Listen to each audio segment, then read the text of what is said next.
Students, oriental higher secondary સ્કૂલની YouTube ચેનલમાં આપ સૌનું સ્વાગત છે.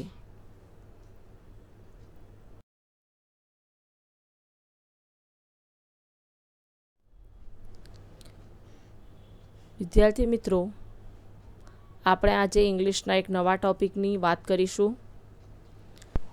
આજે આપણે ધોરણ 10ના ઇંગ્લિશના ફંક્શનલ બેઝડ જે ટૉપિક ચાલી રહ્યા છે એના 6 નંબરનો ટૉપિક એટલે ટૉપિક નંબર 6 આપણે વાત કરીએ. આની પહેલાં 5 અલગ અલગ ટૉપિકની ડિસ્કશન એની એક્સરસાઇઝીસ આપણે જોઈ લીધી છે. આજના ટૉપિકનું નામ છે ડિસ્ક્રાઇબિંગ પ્રોસેસ. એમાં આપણે વાપરવાનું છે ઇમ્પરેટિવ સેન્ટેન્સીસ. ઇમ્પરેટિવ્સ એટલે આજ્ઞાર્થ વાક્ય.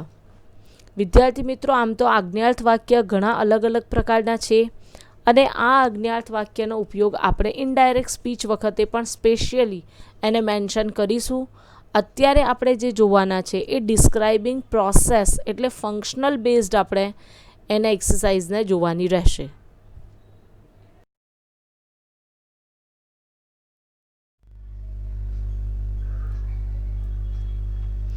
Function based exercises. સ્ટુડન્ટ્સ, આ વસ્તુ દરેક વખતે તમારી સામે મૂકવાનો મારો ઇશ્યુ એ છે કે તમે એને ઇઝીલી સમજી જાઓ કે તમારે ફંક્શનના આન્સર કયા સ્ટાઇલમાં લખવાના છે. એટલે જ્યારે તમે એને પ્રિપેર કરો તો તમને એનો પ્રોપર વે ઓફ સ્ટડિંગ ખ્યાલ આવી જાય કે મારે આવી જ રીતે યાદ કરવાનું છે. હું તમને વારંવાર કહું છું કે તમારા ક્વેશ્ચન જે છે 3 અલગ અલગ રીતે પૂછાય છે. સેક્શન સીની અંદર સૌથી ઇમ્પોર્ટન્ટ 32 to 34 3 માર્ક્સ. આના 3 માર્ક્સ તમને ઇઝીલી મળી જાય. એમાં તમારે એક અક્ષર લખવાનું નથી, જસ્ટ તમારે એને આઈડેન્ટિફાય કરવાનું છે, ઓળખવાનું છે. જો તમને કીવર્ડ્સ પરફેક્ટલી ખબર હશે, યુ કેન ઇઝીલી આઈડેન્ટિફાય. ફટાફટ તમે એને આઈડેન્ટિફાય કરી શકશો. આમાં આપણે કશું સિંગલ વર્ડ લખવાની જરૂર નથી આ એક્સરસાઇઝીસમાં. અને આ 3 માર્ક્સના છે. ત્યાર પછીનો ક્વેશ્ચન છે 35 to 37. અગેન 3 માર્ક્સ છે અને આમાં પણ એમસીક્યુઝ ટાઈપના ક્વેશ્ચન્સ છે. એટલે કયા એમસીક્યુઝ ટાઈપ? ઓલરેડી તમને ડાયલોગ્સ આપ્યો છે, એ ઇનકમ્પ્લીટ છે. એને કમ્પ્લીટ કરવા માટે નીચે 4 ઓપ્શન આપેલા છે. અકોર્ડિંગલી ધ ફંક્શન અને accordingly the upper sentence or lower sentence. ડાયલોગનો જે સેન્ટેન્સ તમને આપેલો છે, કાં તો એ પ્રશ્ન જગ્યાએ હશે, કાં તો ઉપરના એ વ્યક્તિ બોલતી હશે, કાં તો બી બોલતી હશે. એના આધારે અને ફંક્શનના આધારે 4 ઓપ્શનમાંથી એક કરેક્ટ ઓપ્શન પસંદ કરવાનું છે. અહીંયા પણ તમારે સિંગલ વર્ડ તમારી રીતે લખવાનું નથી. અહીંયા આપણે કોઈ સેન્ટેન્સીસ પ્રિપેર કરવાના નથી રહેતા. 38 to 40 અગેન 3 માર્ક્સ. અહીંયા કમ્પ્લીટ ધ સેન્ટેન્સીસ છે. તમારે અહીંયા કમ્પ્લીટ સેન્ટેન્સ તમારી રીતે કરવાનું રહેશે. હાફ સેન્ટેન્સ આપેલું હશે, ગમે તે પાર્ટ આપેલું હોય, સ્ટાર્ટિંગનો પોર્શન આપ્યો હોય અથવા તો લાસ્ટ પોર્શન આપ્યો હોય, તો એ અકોર્ડિંગલી તમારે કમ્પ્લીટ ધ સેન્ટેન્સ કરવાનું રહેશે. અહીંયા ટેન્સ પણ ઇમ્પોર્ટન્ટ છે, અહીંયા સ્પેલિંગ પણ ઇમ્પોર્ટન્ટ છે, અહીંયા ફંક્શન પણ ઇમ્પોર્ટન્ટ છે. અને એક સિંગલ મિસ્ટેક, એક સિંગલ ગ્રામેટિકલ મિસ્ટેક અથવા તો એક સિંગલ સ્પેલિંગની મિસ્ટેક તમારા માર્ક્સ લઈ જશે. એટલે ઉપરના જે 3+3 6 માર્ક્સ છે એ ઇઝીલી કવર થઈ જાય એવા છે. અહીંયા પણ થોડી પ્રેક્ટિસ થશે, you can easily cover the 3 marks also.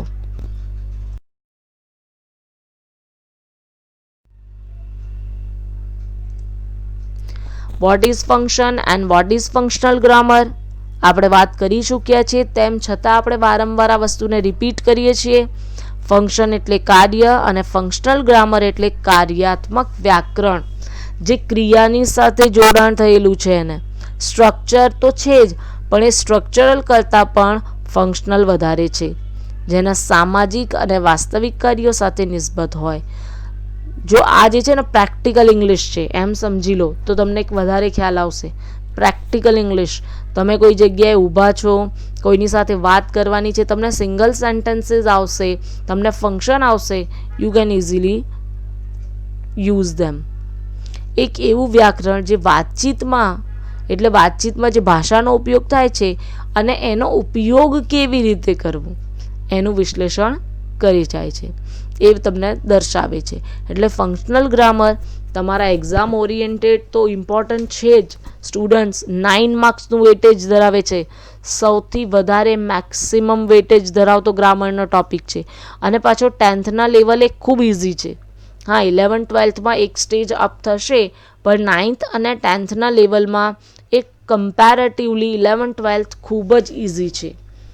એટલે જેટલી વધારે મહેનત કરશો, જેટલી વધારે પ્રેક્ટિસ કરશો, it max easy for you.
વિદ્યાર્થી મિત્રો, હવે આપણે આપણા મેઇન ટોપિક તરફ આગળ વધીએ. ડિસ્ક્રાઇબિંગ પ્રોસેસની વાત કરીએ. પ્રોસેસ એટલે પ્રક્રિયા. સિમ્પલ તમે સમજો એને. ગુજરાતીમાં એનું ટ્રાન્સલેશન સમજીએ તો પ્રોસેસ એટલે પ્રક્રિયા.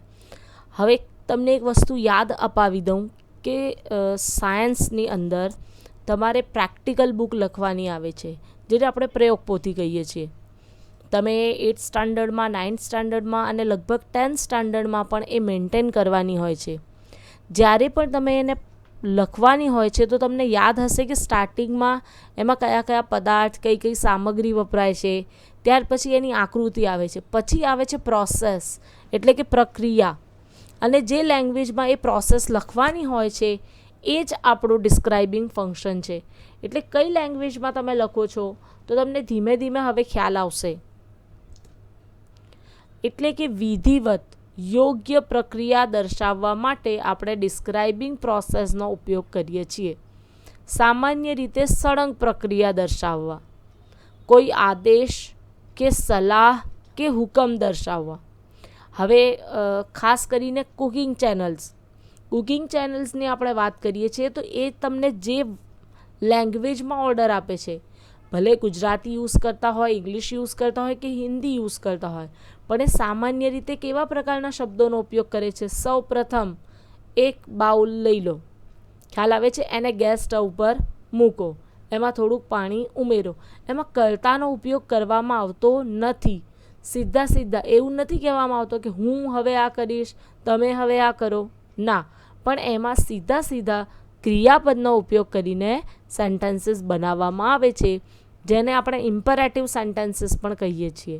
એ જ વસ્તુ છે કે સાયન્સના જે પ્રોજેક્ટ હોય છે, સાયન્સની જે પ્રયોગ છે, એમાં પણ એવું લખવામાં આવે છે. સૌ પ્રથમ બીકર લો, બીકરમાં આટલા ગ્રામ કે આટલા મિલીલીટર એસિડ લો કે બેઝ લો કે ગમે તે લો. પણ સીધી રીતે એવું કહેવામાં નથી આવતું કે વિદ્યાર્થીઓ, શિક્ષકો, તમે, હું, આપણે એવા પ્રકારના કોઈ પણ પ્રકારના સબ્જેક્ટનો ઉપયોગ કરવામાં આવતો નથી. એટલે વાક્યની શરૂઆત ક્રિયાપદના મૂળ રૂપથી કરવી. એટલે કે સીધા ક્રિયાપદનો V1 ફોર્મ તમારે વાપરવાનો છે. એના કીવર્ડ્સ તરફ આપણે આગળ વધીએ. કીવર્ડ્સ હવે તમને ઇઝીલી ખ્યાલ આવી જાય, કોઈ સ્પેશિયલ કીવર્ડ્સ નથી, પણ ટુનો વર્બ ફોર્મ, ટુ સાથેનો જે વર્બ ફોર્મ છે એ જ આપણો કીવર્ડ્સ રહેશે, જેને આપણે V1 ફોર્મ પણ કહીએ છીએ. એના એક્ઝામ્પલ જોઈ લો તો પ્લે, કમ, ટેક, એક્સ્ટ્રા. એવું કહેવાય છે come in, sit down, take this bowl, add some sugar. બસ આ બધા જ તમારા વાક્ય છે એ ડિસ્ક્રાઇબિંગ પ્રોસેસમાં આવી જશે. સ્ટુડન્ટ્સ તમારે યાદ રાખવાનું છે કે ક્રિયાપદની પહેલાં સબ્જેક્ટ એટલે કે કોઈ પણ કર્તા એ મૂકવામાં આવતું નથી. સીધા વર્બની સાથે એટલે વર્બને જ મૂકીને વાક્યની શરૂઆત કરવામાં આવે છે. હવે આપણે આગળ વધીએ.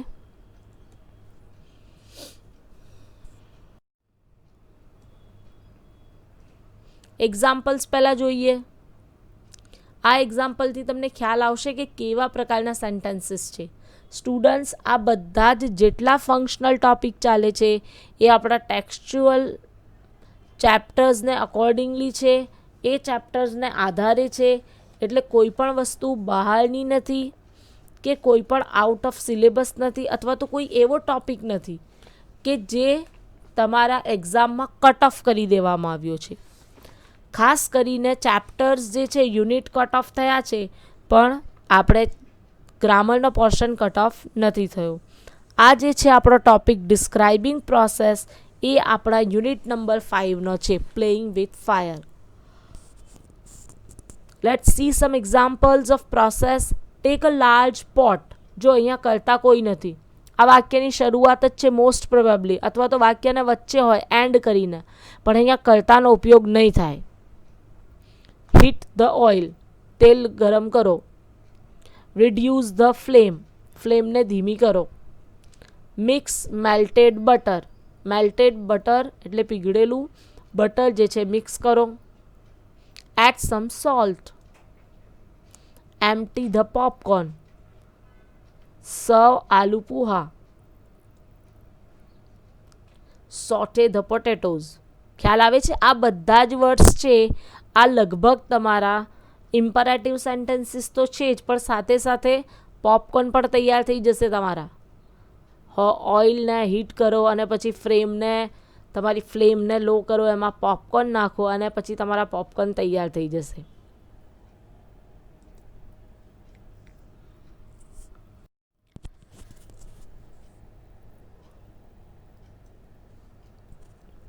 હવે આપણે આપણી એક્સરસાઇઝીસ તરફ આગળ વધીએ.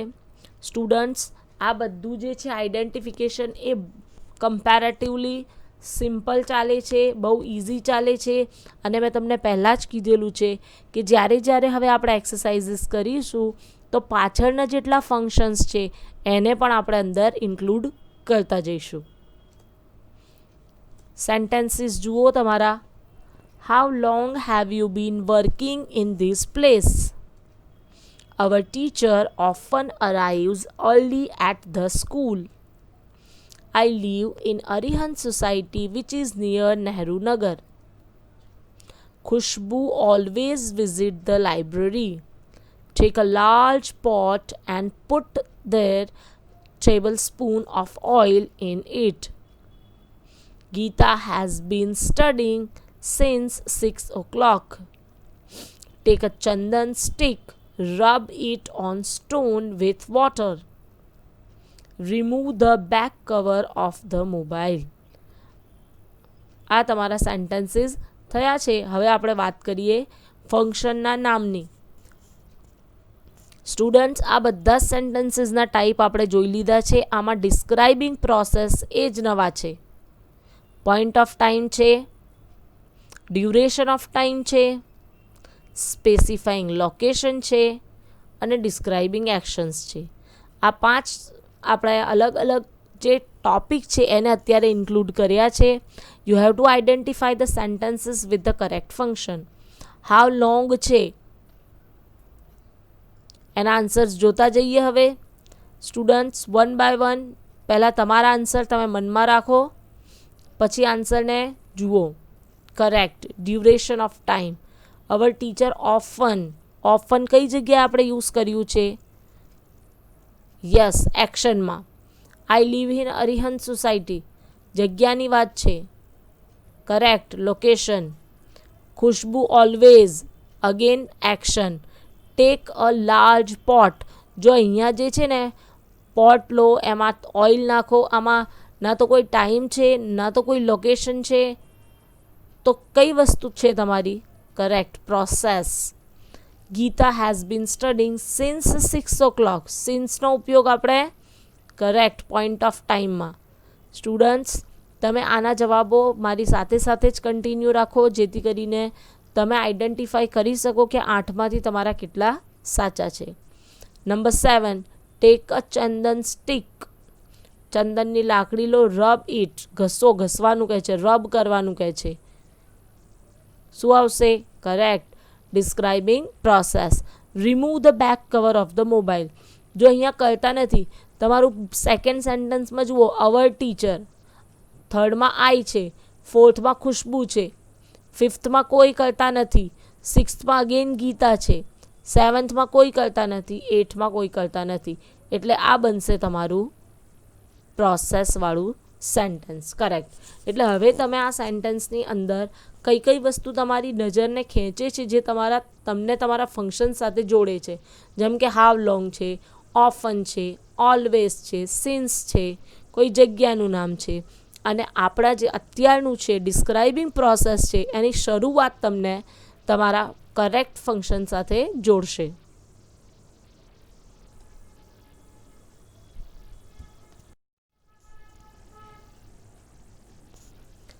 નેક્સ્ટ એક્સરસાઇઝ તરફ આગળ વધીએ. Complete the dialogue selecting the function. Mohit, how come you are here in the mall? Describing action. Why do you want to go to mall? It is a good mall. This mall is situated near town hall. Oh, I often visit this mall. 4 option તમને આપી દીધા છે. બીજો paragraph એટલે બીજા dialogue તરફ જઈએ. Mona, mummy, the corn has popped up. Now what? Corn જે છે, કોન એટલે પોપકોર્ન. યસ, એ પોપઅપ થઈ ગયા છે. એટલે હવે શું કરવાનું છે? તો મમ્મી કંઈ ડિસ્ક્રાઇબિંગ પ્રોસેસ બતાવે છે. ઓપ્શન જુઓ. Yes dear, we can make it in a few minutes. Empty the popcorn into a bowl and mix melted butter and salt. Think about it. તમે વિચારતા રહો કે તમે કયો આન્સર તમને કરેક્ટ લાગે છે. વાવ, દેટ્સ ગ્રેટ. અને ડીમાં છે જસ્ટ એન્જોય ઇટ. આ 4 ઓપ્શન તમારા થઈ ગયા બંને બાજુ, એ અને 1 and 2માં. હવે એના આન્સર તરફ આગળ વધીએ. બંનો આન્સર છે ડી, એટલે ઓફનવાળું એક્શન છે એટલા માટે, અને સેકન્ડમાં છે બી. જો ફર્સ્ટમાં જે છે એ તો કહે છે કે આપણે બનાવી શકીશું, વીનો ઉપયોગ થયો છે. થર્ડ અને ફોર્થ જે છે આપણા ક્રાઇટેરિયા મુજબ બંધ બેસતા નથી. Empty the popcorn into a bowl. Pressure કુકરમાંથી પોપકોર્ન બહાર કાઢી અને એની અંદર મેલ્ટેડ બટર ઓર સોલ્ટ નાખવાનું કહે છે. એટલે ડિસ્ક્રાઇબિંગ પ્રોસેસ છે, કોઈ કરતા નથી, સીધું ક્રિયાપદ એમ્પ્ટીથી વાક્ય શરૂઆત થાય છે.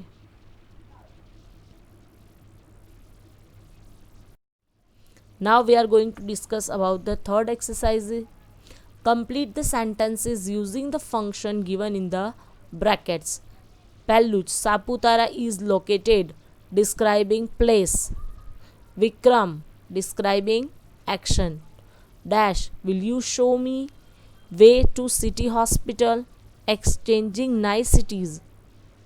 I dash in the morning, frequency of action. The music class will dash, specifying time. Add the puha, dash gently but very well till everything is mixed eventually. Okay, હવે આપણે એના આન્સર તરફ. સ્ટુડન્ટ્સ, સેન્ટેન્સીસ તમે જોઈ લીધા છે.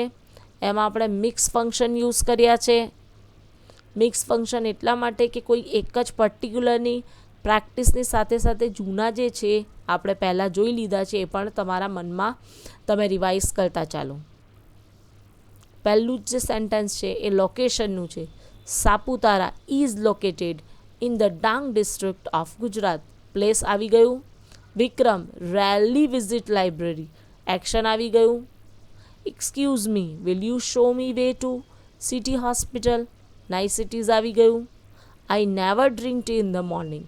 Frequency of action આવી ગયું છે. The music class will start tomorrow.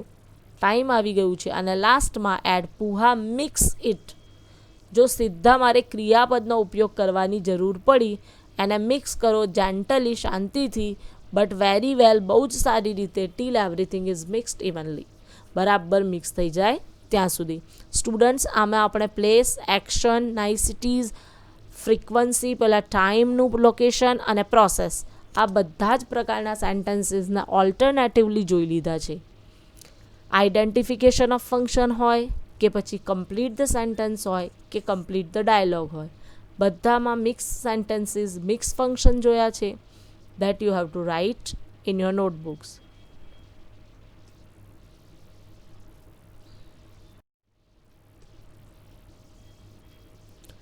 As it is, keep learning. મહેનત કરવાની આપણને ખૂબ જરૂર છે અને હોપ, આશા રાખો. અત્યારનો સમય એવું છે કે બધાએ આશા ખોઈ કાઢી છે, લૂઝિંગ હોપ થઈ ગયું છે. બસ hope is seeing light in spite of being surrounded by darkness. આજુબાજુ અંધારું હોવા છતાં પણ પ્રકાશને જોઈ શકે છે, એ જ આશા છે, એ જ હોપ છે. અને આપણા લાઈફમાં હોપ, આશા, ઉમ્મીદ એની ખૂબ જ જરૂર છે. સો ઓલવેઝ હોપ તમારી સાથે રાખો. It gives you a great path for your better future. Stay safe, stay healthy.